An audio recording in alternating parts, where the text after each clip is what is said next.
Magandang gabi pambungad sa ating newscast. Hindi nadadalo ang sinumang opisyal ng Marcos Jr. government sa pagdinig ng Senado ukol sa ICC arrest kay dating Pangulong Duterte.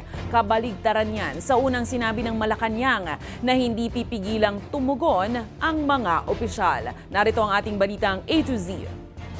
Hindi naman po pipigilan ng Pangulo ang mga cabinet members or secretaries kung sila man po ay papatawag. Nitong Lunes lang nang tiyakin ng Malacanang na hindi pipigilan ni Pangulong Ferdinand Marcos Jr.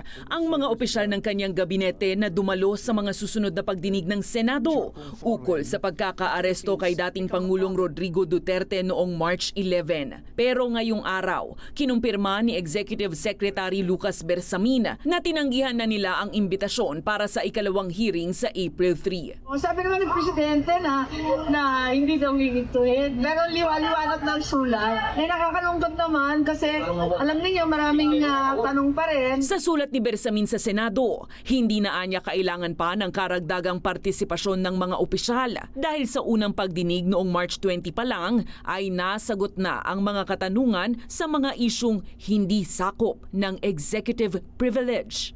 Mababatid na base sa Executive Order 4604, sakop ng executive privilege ang mga confidential at classified na komunikasyon ng Pangulo sa mga opisyal ng ehekutibo at hindi ito nararapat na isapubliko alang-alang sa national at public interest. Pero ayon kay Senator Amy Marcos, hindi maaaring magtago na lang sa likod ng executive privilege. Walang pang kalahatang executive privilege lahat ng topic. Chief Justice si Executive Secretary Bersamin, kapisado niya yan. Alam niya, walang pang kalahatang blanket na executive privilege. I-invoke lang yung executive privilege, depende sa tanong. Matatandaang makailang ulit nang dinipensahan ng Marcos government ang pagkakahuli kay Duterte ng International Criminal Court sa pamamagitan ng Interpol at ng local government officials. Pero lumalabas sa paunang findings ng komite ni Senator Amy na may paglabag sa karapatan ng dating Pangulo.